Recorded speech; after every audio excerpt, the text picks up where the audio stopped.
Welcome, Alex. For those of you who are new here, I'm Stacey Salyer, Property Management Strategist, and this is my show. I'm welcoming Alex today with Inspection Express. We are live. We do record these, and they will be pushed out later to my YouTube channel. And also, anybody that registered will send out an email as well with the recording. A little bit of housekeeping. We do have a chat feature, and I encourage people to ask questions or comment. Feel free to tell us where you're coming from today or where you are. And yeah, so Alex, welcome. Thank you so much. It's great to be here. Big fan of your newsletters and your show. So it's exciting to be on today. Yeah, so feel free to give us an intro. Tell us more about yourself. Yes, as Stacey said, my name is Alex. I am with Inspection Express. We are an Australian-based company who expanded to the US a couple of years ago. We deal with 360 AI inspections for your move-ins, move-outs, annual inspections, and marketing tours. I have been with the company for a couple of years and made the move over here to California a few short months ago, which seems like a lifetime ago in the best ways possible. And I was previously in property management in Australia for about 5 years. It seems like a lifetime ago, which it was another life. But it's exciting to be here in the States with Inspection Express and to bring across some property management knowledge from one of the toughest markets in the world for property management, which was Australia. So did you move here in 2025? I spent a couple of months here at the beginning of the year, but I officially made the move 3 months ago and settled in. Welcome. So what do you think? What's the biggest difference? This has nothing to do with burnout, but I'm just curious. What's the biggest difference that you've seen or one of? There's a couple of moving parts. There are some differences, but fundamentally property management remains quite universally the same. The differences, I would say, is Australia is quite heavily legislated. Each state is responsible for the legislation, but it seems to all be quite unified, rather than here in the States where California is known as the most highly legislated state and Florida not so much, for example. But Australia is about 5 times more legislated than California itself. So it's incredibly tenant friendly. As a result, there's been a huge push in the industry to get systems and technology to be as efficient as possible because there has been a lot of burnout. Last year, 29% of property managers in Australia left the industry due to burnout. Really? Wow. And there are similar stats in the US about burnout. I think as the legislation continues to become a bit more tenant friendly state by state, there is a lot more burnout and there's a lot more. We live in a world where you wait a day for an email reply. I'm sitting at my desk like, what the hell is this person doing? Get back to me ASAP. Like, I have an AI bot in my emails that drafts the emails for me just so I can get back to people quickly. Like, we live in that world and in property management more than ever. So yeah, there's a lot of differences, but also a lot of synchronicities as well, I think. Yeah, that's interesting. So 29%. I don't know the stat for the United States. It's probably pretty similar. Coming from the industry myself over 2 decades, we talk a lot about efficiency and SOPs, making sure you set up your business as an asset. But on the flip side, it does your team a huge service to make sure that you've got everything set up as well. I created my business like an asset, but I also did a lot for my team. Your team really makes or breaks your business, in my opinion. 100%. I'm dealing with that currently within the business here in the US. I have this software called Scribe, which I have on my computer. So it does like all my SOPs for me. So now that as we're onboarding team members, I have these SOPs. We're lucky enough to come from an established company in Australia where most of it's done, but there are some still unique things in the US. So 100%, it's all about systems. I've worked for companies where I've had no system and it's just been running around like headless chooks. Oh, a headless what? A headless chicken. Oh, okay. Yes, we have chicken with your head cut off, but we use the word chicken. Right. Yeah, fair enough. But yeah, it's like that when you have no systems in your business. Everyone's just trying to patch Band-Aids, build the plane as you're flying the plane, putting the Band-Aid over a hole in the boat as you're sinking. And I've burnt out a couple of times in my career as a result. I think everybody's experienced burnout here and there. So tell me more about your company. Does it come from Australia? Is that where you guys originated? Correct. Yeah, it comes from Australia. We originated in Australia about 13 years ago. we emerged to solve the problem with inspections and the inefficiencies with inspections that have been created. It came out of a necessity because it became a highly legislated thing in Australia. And then it's evolved to what we are in now, with where the US, it's not necessarily legislated in some states, but it's best practice. And in the time where security deposits are very common, or just security deposit disputes, I might say, there's that need. Inspection Express was born to make inspections faster to complete without compromising on quality. So giving a user interface and tools initially to property managers to be able to complete photos, comments on the condition of a property before a move-in and when a tenant moves out, as well as everything in between. And having that centralized in one place and stored in one clear, concise report. That way you're not having to dive through hundreds of records and photos to find that one report you did 3 years ago. Right. It's evolved now to the 360 AI piece, which again goes back to the original ethos of making inspections quicker and easier without compromising on quality. And so now we've gotten it to a point where you put our 360 camera in the middle of a room and it takes a whole 360-degree photo in 2 seconds. Wow. So it captures everything in that 2 seconds. And then our AI reads that image along with any up-close images that you wanted to capture. It generates a full written report identifying the features and the condition of those features in less than a minute. Wow. So we're looking at a 3-bed, 2-bathroom, single-family home completed in 18 and a half minutes with hundreds of photos and written comments about everything.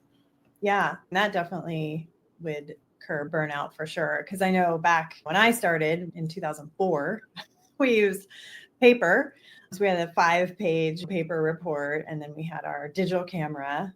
Probably half my photos never even got downloaded onto whatever we were using. I think when I first started, we were still using discs, not the floppy ones. Okay. Discs. And we would upload the photos to that and label it, throw it in the file. It's a nightmare. Even in 2017, when I started in property management, I was taking photos on my phone, uploading them to a computer and saving them in a shared drive. I was typing up on a Word doc the condition of each feature. I would go room by room, lounge room, baseboards, power outlets, for every granular detail. Wow. Yeah, that's wild. It's wild. So when you're out and about, because you guys were just at NARPM National, do you meet companies that are still using paper and like cell phone? Oh, yeah, absolutely. Meeting companies that don't even do inspections as well. At the end of a tenancy, they've told us stories of how they spend hours preparing for court and they're in court because they're trying to dispute things. There's a whole spectrum of not even doing these reports to like pen and paper to just taking photos and not doing comments. So are you meeting property management companies that are doing that, or do it yourself? Wow. Both. Okay. Both. Yeah. And that's why America is so fascinating, because it varies so much based on where you are located. But the universal truth is, if you try and get like a couple of $100 from someone from their security deposit, they're probably going to fight you for it, especially in this day and age. For anybody that's just jumped on, feel free to pop questions into the chat or comments. Maybe you could tell us if you're burned out. We can address that. In Washington State, you have to have a signed move-in report before you can legally hold a security deposit. So basically, if you don't have that, you'll never win in court. We're pretty heavily legislated. The whole West Coast is. Washington and California basically bounce back and forth of who's crazier. And then Oregon's the middle child. They're like, no, we are. So that's how I describe it. Poor Portland. They're like the middle child. It's always wild to me when I meet people, especially even on the West Coast, where I'm like, whoa, what are you doing? But your program sounds like it would reduce the amount of time that the staff is in the field and really help them get back to creating good relationships with the residents and the clients. 100%. It starts with that, and it has a very clear knock-on effect with efficiencies and burnouts. Reducing the amount of time your staff is on the field is very important. I remember back in my property management days, I would be driving around with my work phone in one hand, my personal phone in the other, trying to reply to an email on my work phone, trying to talk to a tradesperson on my personal phone to organize this repair. It's crazy. Like, you're trying to do that on the road. It's not possible. It's not safe. Do not recommend. If you're listening at home, do not do what I just said. But that's the case. That's the reality of it. You're so stressed and you've got so much coming at you and so much that you have to output as well. It's going to lead to that burnout. So it absolutely reduces the time that you're on the road or out in field for you to be able to focus on those client relationships. But then it goes even from a reporting side of things, having a clear 360 walkthrough of a property before you even have a tenant move in, and also having one when the tenant moves out, takes that whole process and streamlines it and takes it from chaos to consistency. Consistency in reporting, consistency in saving that data and having that stored securely and having a very clear process in place. Absolutely. And then it's also just easier for the team members because they know this is how you do it. There's no question. You don't have Susie doing it different on a Monday and Karen doing it different on a Tuesday. It's just how you do it. Super easy. Is there, we haven't talked about this, but I'm curious, in Australia, is there anything that you guys are doing in property management that's different than the U.S. that would help with United States burnout? Just because you guys have so many more like legislation type stuff that you can think of? Yeah, so we have pod systems within property management. We have a senior property manager, a junior property manager that tends to do field work. Sometimes virtual assistants and remote workers play a role for the admin side of things. I find that works really well. In Australia, I think it would reduce burnout, and I'll explain why. We do a lot more annual inspections. How many? Like what's a lot? So in New South Wales and Australia, we can do a maximum of 4 per year. Typically, it varies from business to business. Some businesses might do every 3 months. I find it works really well when you do it in the first 3 months of a tenancy and then every 6 months thereafter. So then that way, if an emergency pops up or you drive past the property and it looks like trash, you can schedule one. You have 1 or 2 up your sleeve per year to be able to do an annual inspection. And we do them in person. But yeah, as I was saying, the annual inspections. And the reason I think it reduces burnout when you have that pod system and someone doing that annual inspection is you are proactive when it comes to solving and addressing issues. You're not being reactive with a tenant. I urge a lot of clients who onboard with us, doing your 360s for your move-in and move-outs is great. I 100% endorse that. But doing a 360 for your annual inspections for your existing properties that are rented out is game-changing. Okay. You then have a 360 virtual tour, digital twin of the property on file to access anytime from anywhere. If you need an urgent repair done or you need a quote done, you can send that to a tradesperson and they might not even have to do a call out to assess the situation, depending on the works, but they can give you at least an approximate or an estimate for you to be proactive with your owners to get certain things approved. Very cool. Yeah, that does help a lot. And so your stuff, does it sync up with some of the PMS systems or how does that work? Or is it just separate? Yeah, so it syncs up with a couple. We have a sync with Rentvine and Rent Manager, and we have the standalone product for anyone who wants to use it. Within our service, you have your properties there, all your property data, you schedule your inspections, you send the notices off, you conduct the inspections, and they save securely in our software. It's all kept in one software at the end of the day, but we do have those syncs with PMS softwares out there if that's something that our clients require. I find the tenants, are they put off if we're doing a 360 while they're living there? Or is it just approaching it the right way in the beginning, like when you're onboarding the resident or maybe lease, depending on the state? Having it in your lease is the first step and the most clear-cut way and bulletproof way. But it's also how you approach it with the tenants. At the end of the day, you're not doing a 360 for the landlords to take a magnifying glass to the property and see exactly how they live in. That's not the reason why you want a 360 on file. The reason you want it on file is to be able to get maintenance done faster, directly impacts the tenants in a positive way, for you to be able to potentially lease the property faster if they want to move out. You have this ability to have this virtual tour you can send to prospective tenants without having to disturb the tenants either. And you have privacy blurring functionalities within our software to be able to mitigate privacy concerns. Okay.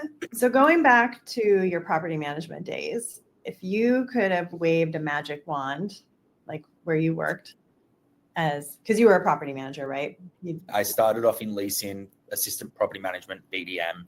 What are a couple things that you would have changed in the business to prevent team burnout or your own personal burnout? Maybe your boss isn't listening, your former boss. I always wonder that as a leader, because I asked my team, I would try and keep a good pulse on my team anyway. But for those of us that aren't doing that, what would you have changed? There's a couple of things. I think every brokerage in Australia almost has a property management arm to the business. A lot of the property management side of the business is seen as what keeps the lights on. Okay. Looked. It's the sales guys that are the rock stars. That's something I would definitely change. The previous company I was working for didn't actually use Inspection Express. I would have changed that immediately. The software we were using at the time was a nightmare to navigate, had data loss, and it was just awful. I think structure, processes, and the why. What's the vision? What's the purpose? Why are we implementing this process? How is it going to affect every person in the business in a positive way? What are some concerns you have? And let's then workshop it. But really sharing that why and developing out very clear structures and even backstops rather than having, oh my God, so-and-so's off today. No, I'm just laughing because yes, everybody thinks sales is so fun until they do it. And then, yeah. Yes. So it's something like that, like having clear backstops of if someone's off, this is who knows how to do it. This will fall back on this person, but then the assistants will come in X, Y, and Z part of the process. Okay. For example, and leaning on technology to assist that. Like, for example, that case study, senior property manager's off. There's a move-out inspection that needs to be done. I, as a BDM, haven't done a move-out inspection in 3 years' time. Yes, I know what to look for, but also hate those inspections. Can't wait to get home and actually do the other productive activities that I have on my task list. I'm not going to do the best job in the world with that. That's human nature. In my nature, I always try to, but at the end of the day, if I'm spending 3 hours at a 6-bedroom mansion in Sydney trying to do a move-out inspection looking for scuff marks, I'm sorry, but I'm just not going to do the best job. Having technology to then be able to say, all you need to do, Alex, is pop a camera in the middle of the room, take a 360 photo, let AI look at the issues, send that to the property manager. So when they're back tomorrow, they can review that and go through the whole disposition, etc. That'll take me half an hour. It's easy enough for me to do. I can rely on technology. I have that very clear process and consistency within the work. Okay. And that makes sense because if you're spending 3 hours outside of your normal job, that impacts the business in general. It shouldn't be a surprise if somebody has a day off, of course, unless they call out sick. But in a pod style, there should be a backup depending on who's in that pod, right? Sure.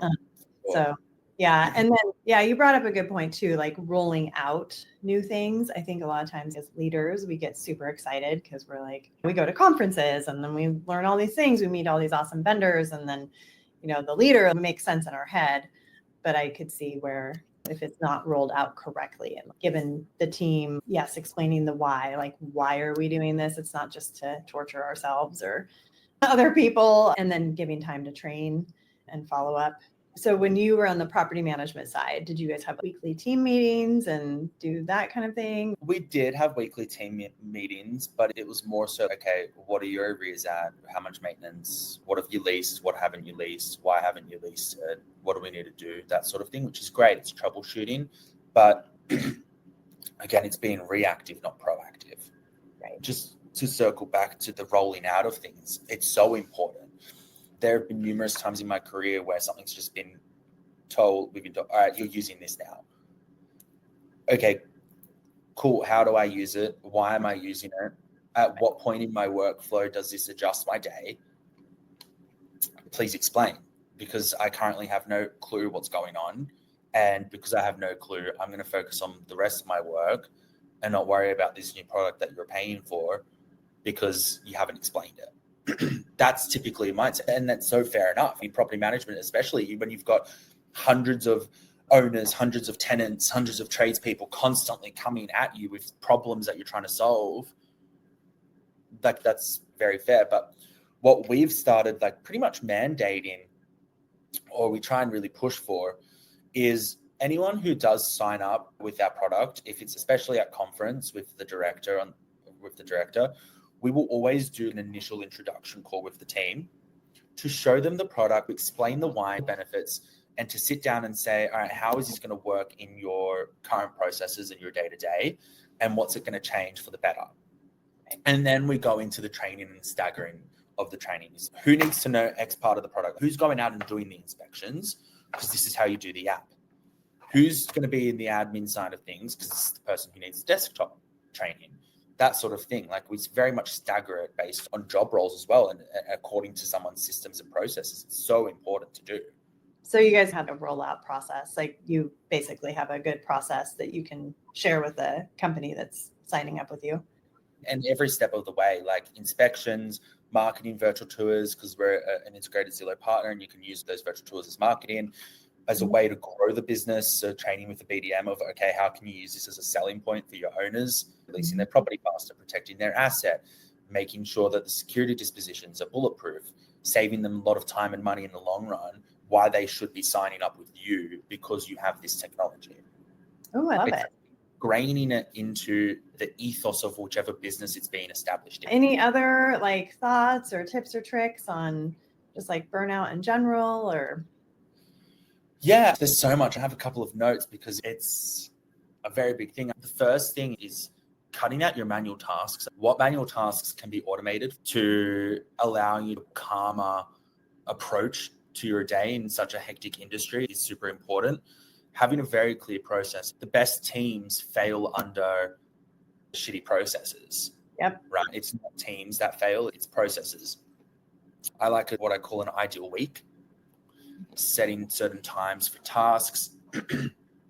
On a personal note, what I always do at the end of the day to reduce burnout is a brain dump of anything that I had pending for the day, that I need to take into tomorrow, that I thought of today but need to do in a couple of days. I'll dump that out into my calendar. Actually, I do it in a Google Doc. Okay. I'll move the thing that maybe I missed doing today into tomorrow. So that way, when I switch off, I don't have 20,000 things in my head, and I'm not waking up in the middle of the night saying, oh my God, I forgot to do that. I need to email myself to do that. Another thing that I always personally do as well is I will set 50-minute meetings rather than hour meetings to give myself 10 minutes to review my emails, to go through the meeting notes, to just reset as well. But that's more on it does deal with property management, but not so much.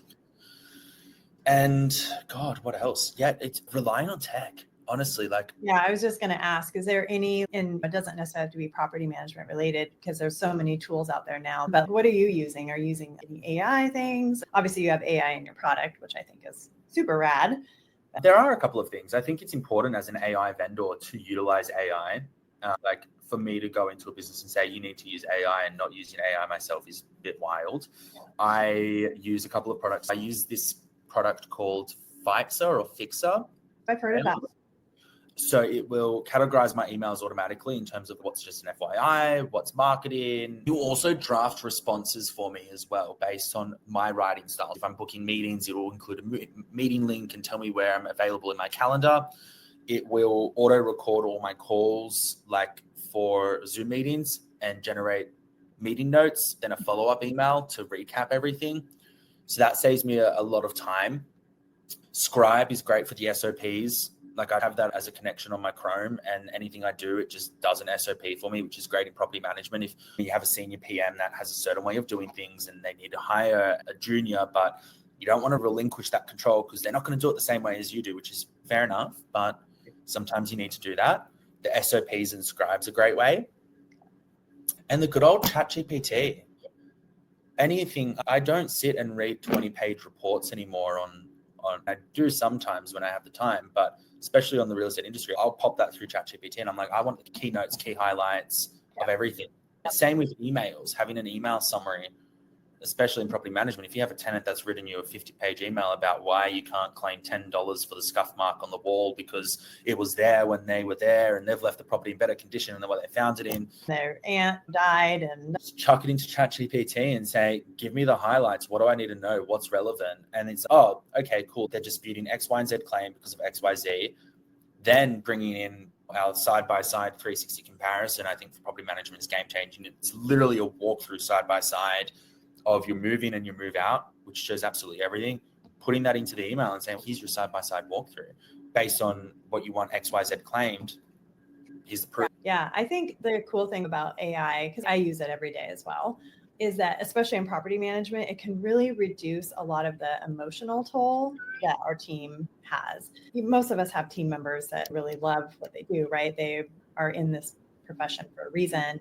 And when you love your job, you tend to get emotionally charged sometimes. But if you're using AI to run through, here's the email, here's the move in, here's the move out, then it can write something back that's doesn't like wreck you emotionally, which helps with burnout for sure. 100%. Yeah. It's you're dealing with housing, you're dealing with people's largest investment and people's home and roof over their head. It's an emotionally charged industry. And that's the thing I found exhausting as well. When you're dealing with that and you're then getting emotional, because then it feels like an attack on you when it's not really. Right. I always used to equate my role as property manager as I am a dam wall holding in all of the water, which is all of the tenants' emotional baggage and issues. Yeah. And I'm protecting the little town at the base of the dam wall, which is the owners who are safe at the moment from this deluge of thousands of tons of water. But if I crack, the whole thing's flooding. It's a tough position to be in. So when you remove that emotion, let your systems work for you, let AI be very analytical and data driven, you're laughing in a sense. Like that's when you can shut your laptop for the day, pour that glass of wine if you drink, and actually chill and relax. Yeah. Absolutely. People can create custom GPTs. I have a brand voice GPT. I would encourage business owners to look at that as well. How do you help your team create your brand voice for your company? It's almost like a no-brainer. People can have stuff written for them. And obviously you should proofread it, make sure it sounds good. Oh, I know, but also Claude is a really good writer too. So if you're really wanting something that sounds really good, I think Claude is a better writer. But again, if you're just looking for a quick, like I need to take the emotion out of it, email, I think ChatGPT is fine. I do love Claude for writing. I haven't come across that. I'm going to have to look into it. Yeah, Claude is also more real. So ChatGPT is my biggest cheerleader. I could give it any idea and it would be like, that's a great idea, Stacey. And I'm like, really, is it? Whereas Claude is not like that. That's interesting. That doesn't go with what you're actually focused on for 2026, or that is not a good idea. I'm like, oh, okay, thanks, Claude. Yeah, no, for sure. That's cool. I'm glad that we got to get together and chat more. I got to see you guys on the trade show floor. Your booth looked awesome. I don't even have it in here. It's in my room, but my little koala. Oh, yeah. I brought back a whole trunk of those. So they'll be at the next trade show. Do you have anything else you'd like to add? No, I think that's everything. It's super important for anyone in this session to realize that the technology is important, but the systems are as well. Hence why we are both here on this webinar, Stacey and myself, bringing the tech and the systems. It's important to be very clear on your vision, how you can get there with your system and what tech pieces fit the puzzle. Analyze how you're currently doing things and how it could potentially change to save you a couple of hours per week in the long run is a no-brainer. I highly recommend anyone to do that. Yeah, absolutely. That takes me to my community. If anybody's interested, you can scan the QR code. The doors close tomorrow night. In my community, we focus on building your business like an asset with the acquisitions lens that I have. If you spend 30 minutes or an hour to analyze and figure out where you can save 2 hours a week or 4 hours a week or 10, whatever it is, and then save the sanity of your team, your life will be better. Yes. Thanks for your time. I appreciate it as always. And thank you to everybody who listened. And hopefully we're able to give 1 or 2 tips on how to reduce burnout. Go check out Alex's business. You can schedule a call with you or maybe one of your team members and learn more about it. I think it's a really cool product. I know I got to talk with one of your salespeople earlier this year, and that's why I wanted to have you on. No, thank you so much. It's been a pleasure to be here and hopefully share some insights. Thank you everyone for joining as well. All right. Have a great day. And hopefully your cough goes away soon and get some much needed rest because 2026 is going to be amazing. Thank you so much. All right. The best. Have a great day.